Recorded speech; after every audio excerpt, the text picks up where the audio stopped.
Hello, friends. Welcome back to the School of Self-Worth. I'm your host, Nicole Song.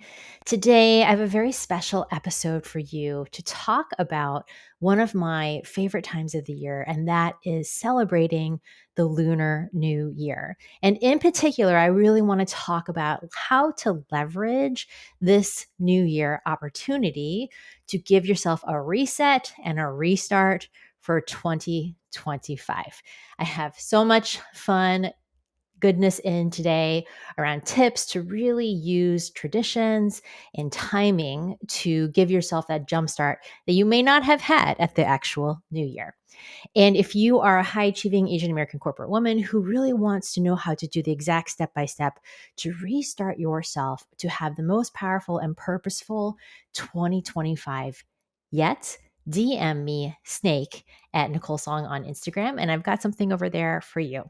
Okay, friends, let's jump into this super fun episode. Hi, everybody. Welcome back. I'm so happy to talk to you about this really, really fun topic. It's actually one of my favorite things to share every year because I know for myself that when the end of the year is happening and it's just so much intensity and energy heading into Christmas, and then you get like 1 week and all of a sudden it's the new year. So you're expected to have like cleaned up your entire year and like have all this information about how you did in the previous year and you're headed into the new one and you're ready. And I just never feel totally ready for the new year. And so, one of my favorite things as an adult is really stepping into and owning traditions, like for me growing up with Chinese New Year, with Lunar New Year, to really support myself in every way to start every year fresh and new. And so I'm going to talk a little bit and share a little bit first about my experience with this holiday growing up, and then share with you ways that you can really start to use this holiday to your advantage and how to support yourself with it. So, when I was a kid, so I grew up in Chicago, outside Chicago, and my mom like didn't really do a ton, I would say, for Lunar New Year. Like I do a lot more now than I did when I was growing up. But we pretty much almost always ate dumplings, which represent wealth and prosperity, or we would do hot pot on New Year.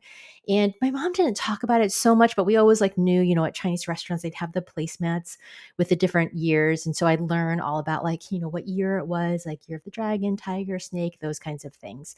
So I had like some, I'd say, basic education. And then I also went to Chinese school until I was in middle school.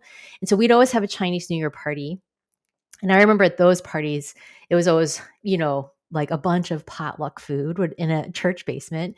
And we'd go, and then an elder would always give us a red envelope, and these red envelopes, right? So these are given to kids with money inside. And so I'd always be so excited, like, how much are they going to give me? And it was always like a quarter or like a 50-cent piece, but it was still exciting. And, my relatives, whenever they would visit us, would always give us red envelopes, and they are really to pass on good luck and fortune to kids. And so I, grew up with the red envelopes. I grew up with, going to this Chinese school, and we probably learned, I have to say, I just don't remember a ton about Lunar New Year in school, in Chinese school, and I just never probably paid attention or did not retain what they were teaching us. And so by the time I got to be an adult, and I always tried to eat dumplings basically every year in the Lunar New Year, but here in America, it's just not the same, and I lived in China for a year, and it was a really eye-opening experience during the Lunar New Year because it is such a massive holiday. I mean, it's the equivalent of Christmas in the United States, like the December time, in terms of people take weeks off, like 3 to 4 weeks. And I was teaching English, and our university gave us 4 weeks off.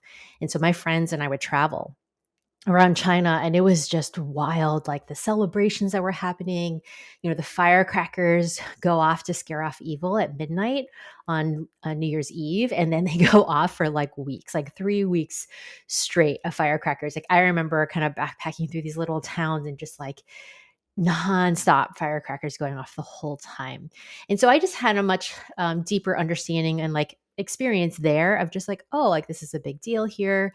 And I tried to do some stuff, like I'd go eat hot pot or do some stuff like that. And we always ate, hot pot growing up off and on Chinese New Year, but I didn't really understand, I think, the traditions. And then as I got to be an adult, I was just more curious about it. And I think, when I was younger, I tended to not talk about my history, my culture, my heritage with people at school. Like I went to a school that was predominantly white and black, like there weren't a ton of Asian kids, and it wasn't really like I was like didn't want to hang out with the kids from Chinese school. Like I wanted to be cooler and like be accepted by the mainstream, and so this was something I kind of hid or it was just not talked about at all. And I found when I was older, like I wanted to have this part of my heritage be a stronger part of my experience in my life. And so I started to learn more about some of the traditions and the things that you can do. And one of the things I really love and that I really have embraced is the cleaning out. And so one of the things that is a tradition is pretty much for the entire month, like leading up to Lunar New Year, you clean your house. And this is like a top to bottom clean. Like this is like take everything out off the shelves, wipe it down, go through everything. And this is not, I would say, something that I am particularly strong at doing, but I really tried to do it. Like I tried to keep this as a really good time of year to go through. And the idea in Chinese traditions is that you're getting rid of bad luck. So you're getting rid of old things, old energy, old luck, and bad luck. And so I have looked into doing that many times and often will clean. But for me, I would often do it like the weekend before Chinese New Year. And I'm fortunate in that my husband is like a big purger type. And so he actually this year, since the new year, has been going through every room in our house and like taking out everything out of the drawers and systematically going through everything and really cleaning our house top to bottom and rearranging things in ways that work for us. So I feel like this year we really did a good job of doing that. But that's just one thing to think about. And like, we still have a week from the time this episode comes out until the Lunar New Year. And like, that's just something I might encourage you to do on the physical level. So that's one way I like to think of the Lunar New Year that helps is like this physical reset of your home space and your energy. And then there's other traditions like eating food like noodles for longevity and eating dumplings or having hot pot and having people and community around. Like family is a really big part of this. And my husband and I don't have family directly in Seattle, so we just usually have friends over and we have a party to really embrace and just take on some more of the traditions of the Lunar New Year. So I'm just sharing some of these as ways to like take on some of the traditions. And I just like sometimes would research them. Like I picked up a book this year around how to like cook lots of different types of foods that are more traditional for the Chinese New Year. And like really Lunar New Year would be like days and days of cooking, preparing for the meal on New Year's Eve. And my mom has told me stories about how her mother used to do that when she was growing up in Taiwan. When again, I didn't experience this personally because my mom didn't necessarily go to that degree when I was growing up.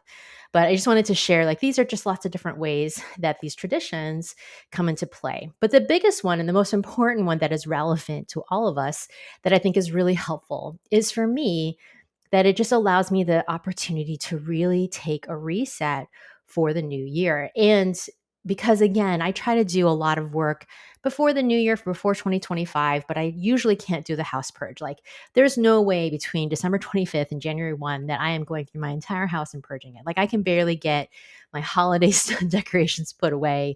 I think most of us are pretty exhausted and tired from family time and all the preparation for Christmas for you to be able to actually have that space. And so I really enjoyed January as a time to do that. And then the Lunar New Year obviously shifts every year. So there's just always a different amount of time, but there's generally typically enough space to really do that physical reset. And it also to me is always this perfect reminder that you can reset yourself in any different time, many different ways, and any different time that works for you. Like I always think of every day can be a reset. So I love the Lunar New Year as a tradition that is really dedicated to the reset for me to take that opportunity to do it in a complete way. And so one of the things I love to do is to just be like, okay, like let's reset the home. And there's some other traditions like you can cut your hair and you can, do other things, get all the foods prepared and get your community and connection together. And this year's the year of the snake. And then just really like bringing in that theme and tradition. And, you can have the colors to wear are red and yellow, like I have here. And like just really bringing in this energy and excitement and then bringing in the wealth, the prosperity, and the abundance. And one of the things I love about Chinese New Year, and the theme of Chinese New Year is it's always the same. Like it doesn't change. It's always about wealth, prosperity, and abundance for everybody, and to like clear out the things that didn't allow that to happen, and for you to really bring that in for yourself. So I'm here to really encourage you. Like if you have felt that 2025 has been a rough start, and it has been a year, right? We're only, a few weeks in. There's been so much going on in the world in every direction, right? And so if you are feeling overwhelmed by the news, you're feeling overwhelmed by circumstances, like if you are experiencing a lot of challenge, if you live in LA, like sending you guys so much love and really like just that presence to keep moving forward. And that there has been a lot, and so you may actually really feel like, wow, like 2025, I never really got a chance to get this year going off on the right foot. I never really got a chance to go in the direction that I want to go. That Lunar New Year is such an incredible opportunity for that to happen. And it's something that I really like to work with my clients on. If you are someone who wants to celebrate those traditions and really step into that, like now is your moment. You still have, if you're listening to this right when it comes out, you have a week until the actual Lunar New Year to get yourself set physically at home, to start to take some opportunities to mentally reset yourself. I had an episode from a couple episodes ago where I talk about how to reset yourself in general for the new year. So, like, I would go back and listen to that one and support yourself to take this opportunity to say, hey, I actually want the second chance. I didn't really get this going so great. 2025 has just been a lot. And so I want this second chance to reset, come back to myself, come back to what matters to me, what I care about, and to choose that for yourself. And if this is a tradition that you haven't really embraced as an adult and is something that is part of your heritage, like if you're Chinese or if you're Korean, this is the moment. Like, hey, take the moment to step into it. And, I have given you a rundown of things I like to do, but it is nowhere near complete. Like, there are so many traditions out there. Just like any holiday, there's like family traditions and lots of different ways you do things. And so I encourage you to also just look into that and be like, maybe I want to celebrate this in a different way this year. Maybe I want to take on some of these traditions. Like the house purge was not something I grew up doing, but it's something that I have really come to love. I feel like it's just like a really great opportunity to do that in advance of the new year. So this is really just encouragement to all of you to remember that you can reset at any time. You can do it in any way. And I love that there are traditions and times of year that really naturally encourage that.